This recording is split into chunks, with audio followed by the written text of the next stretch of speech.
Welcome into the Skinny Podcast. It's the weekly potpourri edition. I'm Richard Skinner, local12.com digital sports columnist and editor with Rick Broering. And as always, it's presented by Blake, the attorney Maisel. This was All-Star Week in baseball, so a little bit of a slow week. Training camp for the Bengals is upon us. It will begin 6 days from the day we're doing this podcast. And we had some Bengals news this morning off the field as well, Rick. Yeah, let's start with that Bengals news because, like you said, it's the All-Star break for the Reds. We'll come back to them in a second. But the Bengals announced Thursday that running back Corey Dillon and nose tackle Tim Crry will be added to the team's Ring of Honor in 2024. Those two will join Ken Anderson, Willie Anderson, Paul Brown, Isaac Curtis, Boomer Esiason, Chad Johnson, Anthony Munoz, and Ken Riley in the Bengals Ring of Honor. Skinny, what do you think of the additions of Corey Dillon and Tim Crry to the Ring of Honor? Well, I think when we talked about the nominees, whatever it was, a couple of months ago, you made your picks. I made mine.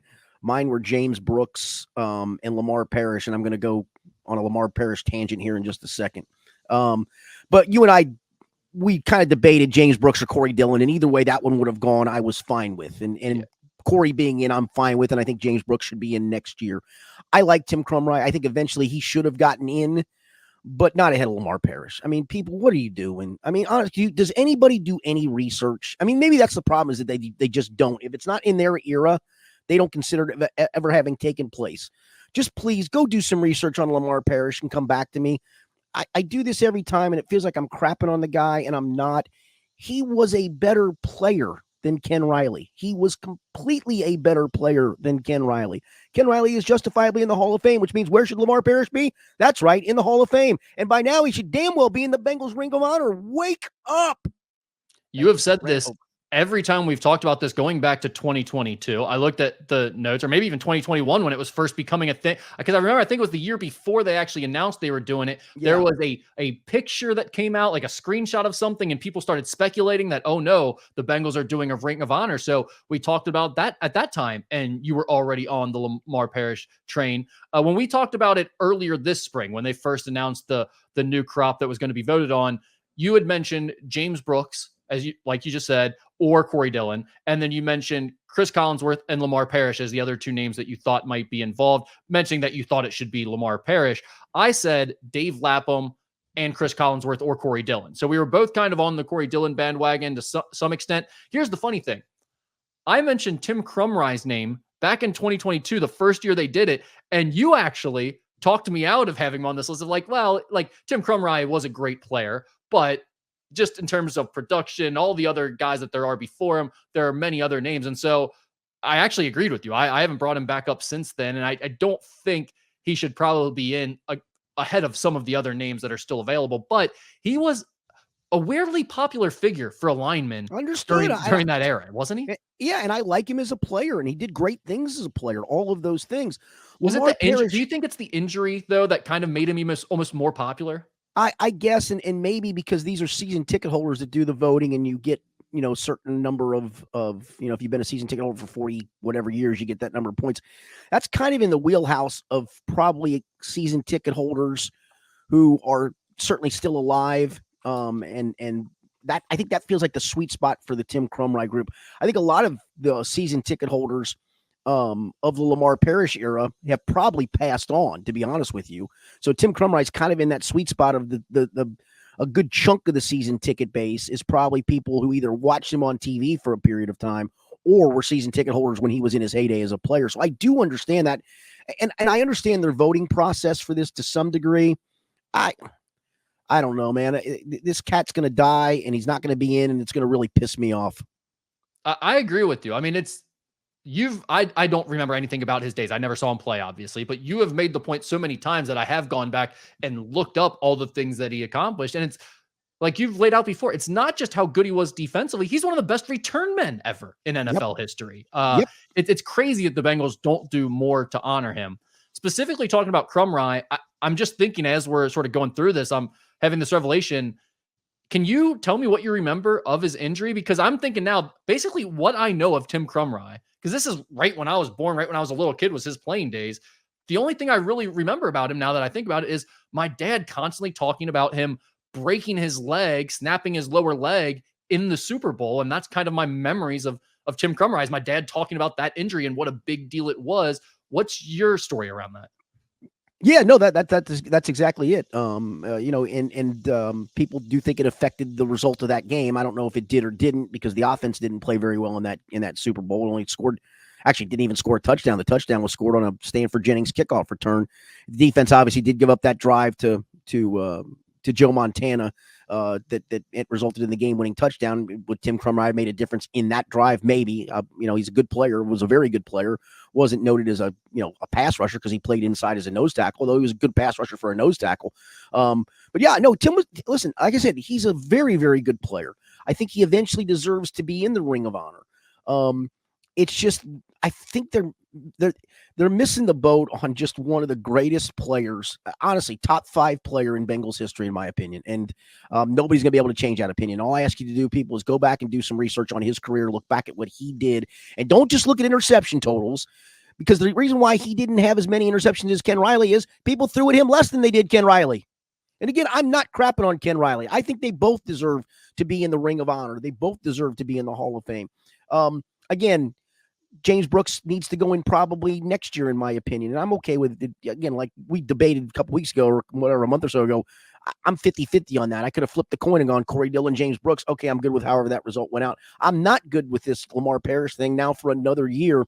To your point, among a lot of us who cover the team, we all thought there was a groundswell for Lap to get in, to be honest with you. And I go back to, I just think they ought to just put him in, period, end of story themselves. Well, there is confusion around how you vote for Dave Lapham, right? Because as we've talked about, you're putting him in because of what he's meant to the franchise overall as a broadcaster and just a personality and loving and caring about this community as long as he has. And people love him for that. And it's worth honoring, but it's hard when you start trying to base it off, wait, are we supposed to be voting on him as a player? Because then he's probably not going to get in at all, maybe, and certainly not in the first few rounds. But overall, in terms of Bengals figures, it feels like he is big enough to be in there already, in my opinion. I agree with you. And that's where I go back to, I think they just should separate this and just plug him in, period. Just do it themselves. Maybe it's a year where you're only voting on one and we're putting Dave Lapham in. And again, sooner rather than later, in my opinion. So going back to the Lamar Parish thing, do we need to do something about this? I mean, should we start a campaign for next year to make sure Lamar Parish gets in? I'm seriously thinking about it. I mean that sincerely. Again, I get that there is a segment, and probably a large segment of the Bengals fan base that didn't see him, only know of his name, those things. If I had conspiracy theory tendencies, and I don't, but I do think of them. His run here with the Bengals did end acrimoniously with him and Paul Brown, and that's why Paul Brown traded him to Washington. And there's a part of me that just wonders if he's getting voted in, and they're just saying, nope, we're going to keep kicking the can down the road. Brown Blackburn family is holding him out. I don't believe that. You heard it here first. That. But breaking news. Man, I mean, if you're going on career achievements, it's a no-brainer that this dude's in. I'm running with that the Browns are keeping Lamar Parish out of the Ring of Honor, even though he's been voted in multiple times by the fans. Do you see the vote? Do you see the vote? I've never seen it. Have they ever been transparent about it and made it available for us? I'm just saying. Lamar Parish is already in my mind. I think we should do that, though. I really think we should start a campaign for next year's vote to get Lamar Parish in, like we're Bengals Jim. Yep, correct. We're leaping for Lamar to get in the Ring of Honor. How about that? I've never wanted to be compared to Bengals Jim in my life before now, but now I'm Bengals Jim. There you go. All right. A couple other things to get here with the Bengals. Training camp does start next Wednesday as we're recording this here on Thursday. So it's coming up quickly. I know there will be a lot of conversations when we get back to that in terms of storylines and all that. We'll probably wait a week to the wrist. That's right. We'll probably wait a week to talk about the wrist and what hair Joe Burrow is rocking and all of those exciting things. Oh, my Lord. We are still in the midst of list season where everybody's doing their rankings, and ESPN had one of the bigger ones of the summer just this past week when they released its top 10 players at each position in the NFL ranked by NFL execs, coaches, and scouts. A few Bengals appeared in the rankings at their positions. One of them, of course, was Joe Burrow, who's ranked number 2 overall at the quarterback position. Certainly a difference there between media members ranking. We talked about CBS's top 100 players overall last week, and Burrow was down the list a bit there, especially when it comes to quarterbacks. Whereas the execs, the scouts, the coaches, they have him at number 2. Any thoughts there, Skinny? Well, I think to the point of what we talked about last week, it was kind of a little bit of out of sight, out of mind, right? Where he didn't finish last season. He's only finished 2 of his 4 seasons. But I do think that also shows you where those in the know really believe he still is and still is capable of being when he's fully healthy. I mean, he's transformed this organization into what is a window of championship contention. And he hasn't done it alone, certainly, but he's been a major part of that. And I think execs around the league clearly see that and clearly understand that. Yeah, Pat Mahomes was number 1, Burrow was number 2, and it basically just said he's Shocking. the most consistent and the best out of all of these guys, aside from Mahomes. But I think the interesting part of that is when you get into media, when you get into fans, everybody wants to say, well, the injury thing is now part of the conversation. And I get that. I do. But it's funny how the people in the know are like, well, if you look at the injuries, no one is worried about those long term with him. I mean, maybe the wrist is the most concerning of them all to this point. Correct. Yeah. All the prior stuff, no. They're not compounding on each other. It's not like he's getting banged up over time. So I think the people in the know are much less concerned about the injuries than Bengals fans or other media members are. Yeah, and again, like I said, I think Joe Burrow would be the first to tell you, like he did last week, of it's kind of a little bit of a thorn in his side a little bit. So you know that he's out to prove people he's better than wherever he's ranked. And listen, whatever fuels him is fine. But yeah, I would certainly rank him no lower than 3rd. Jamar Chase was ranked 3rd in the wide receiver rankings. Also, T. Higgins was one of the players also receiving votes. Now, how they did this, they did top 10 players at each position. Then they had like 5 to 7 honorable mention names for each position. And then they had others receiving votes, which is another group of like 10 plus. So, I mean, to be in the also receiving votes category would mean you're probably like top 30-ish at your position. Yeah, it's funny you say that. So I get newsletters from CBS Sports, and one of them is a fantasy football newsletter. I usually don't open them. I open them selectively. And this was literally looking at the fantasy value of all Bengals players for this coming season and for the offense as a whole. And the guy who wrote the piece had T. Higgins ranked as the 34th best wide receiver.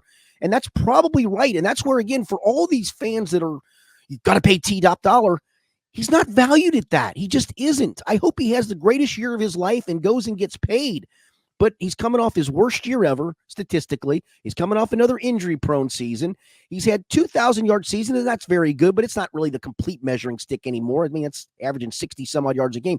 He's in that category of very good, will occasionally make an eye-popping play, but I've never considered him a number 1 elite receiver. I think he's very good and certainly a great number 2. But he wants to be paid as a number 1, and the Bengals not willing to do that. I'm not blaming them 1 ounce for that.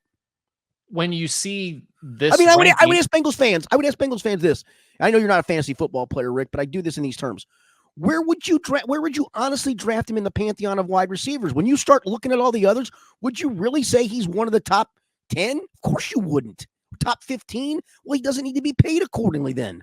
Right, and you're talking to a Cincinnati-centric group who are going to have him valued more high than most people are. So that's probably a skewed answer in general there. I do wonder, because this is NFL execs, scouts, coaches, does this tell you that maybe the market isn't as high for T. Higgins as T. Higgins thinks? I think that's the case. Listen, he's going to get paid some. I don't think it's going to be paid what they think they deserve to be paid. I don't. I mean, it would have to be a Jamar Chase injury this year that leads to T. Higgins getting a wildly number of high targets and converting those into a 1,500-yard season, in my opinion. All right, edge rushers. Trey Hendrickson, number 9 on that list, cracking the top 10. Did you think he would be in the top 10? Yeah. I mean, I think just on the sack thing alone, but I think it also shows that again, he's very good. Is he elite? Is he a game changer, a game wrecker? And you and I talked about that he does make plays. He does affect games, but he doesn't do it enough to where you're like, oh God, they got to, that other team's we got to block Hendrickson this week. It doesn't feel that way. A couple of other guys that were in the also receiving votes categories at their positions. Geno Stone at safety was also receiving votes, and Ted Karras for interior offensive lineman was on the also receiving votes list. Yeah, CBS did one of their lists too, and I think they ranked like each literally position group, and they had Ted as their number 5 center, which kind of shocked me. That actually made me honestly go, wow. So another ranking has him 5th. So yeah, I can see that. I'm a little surprised, like on the receiving votes portion of it, Logan Wilson wasn't in there as a linebacker. Bleacher Report, how we're talking about the interior offensive lineman, Bleacher Report posted a column predicting every NFL team's biggest bust of the 2024 season. For the Bengals, they chose left guard Cordell Volson. Why? Quote, last season, Volson had a rough time, but no, hey, he didn't. He's still a young player and will be 26 years old in 2024. More experience can lead to improvement. However, the reality is we've seen Cincinnati's offensive line annually underperform in front of Joe Burrow, and that's a concerning sign for someone who already struggled mightily. Are you concerned about Cordell Volson going into this year? No, he had a rough start to last season, but he played pretty well over the last 8 to 10 games, and that's just a growing spurt for a player. He was only in his second year. Listen, opinions are like, everybody's got one, and that's all well and good, but I don't need a metric for this either. Some of these people just drive me insane. It's just like it's whatever you can hot take it against the wall and run with it. And honestly, the offensive line didn't underperform last year as a whole. If you go back and look, Joe Burrow was sacked the least number of times per game last season than he has at any time in his career. They have slowly built the offensive line, and I think that's why this year I wrote a thing when I was doing the position analysis that this will be the best offensive line he's played behind. You finally now have, for all likelihood, a legit right tackle to go along with the rest of the group. And so that's the other part. When you throw the ball 40 plus times a game, the quarterback's going to get sacked, some people. He is. Just wanted to correct something too, because you had mentioned it. Logan Wilson is in the honorable mention category in the top 10 linebackers list. So not ranked, but he was actually ahead of the others receiving votes. He's in the honorable mention. So top 15-ish, top 16-ish there in terms of that list. That makes sense. Yep. One other thing to get to here with the Bengals, Stripe Hype posted a column entitled 3 Bengals with a chance to be first-time Pro Bowlers in 2024. The players included were T. Higgins, Geno Stone, and Amarius Mims. Your thoughts on the 3 Bengals with the best chance to be a first-time Pro Bowler this season? Yeah, I think the only way Amarius Mims would be is if he starts early, and I don't know if that happens if Trent Brown's healthy. I do think this. I do think Amarius Mims is going to start games, plural, this season just because of Trent Brown's injury history. But I would think to be that, he'd have to start 12 to 14 games, and I don't know if that's going to be the case.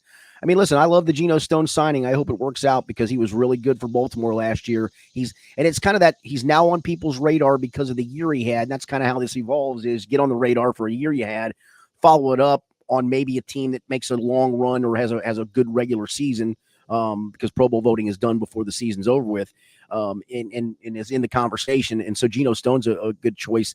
The T one, I guess I get, but there's just so many damn wide receivers that are really good. That's a hard one to crack there, man. Yeah, and no doubt about that. Anything else on the Bengals, Skinny, before we switch gears to the Reds? Nope. It gets underway on Wednesday, and we are actually 3 weeks from tomorrow. Actually, three weeks from Saturday is the preseason opener. It's hard. That's crazy to think about. Yeah. Yeah, it does not feel like that. All right. You can always find our stories here on YouTube, but go ahead and tap subscribe. That way you're always in the know.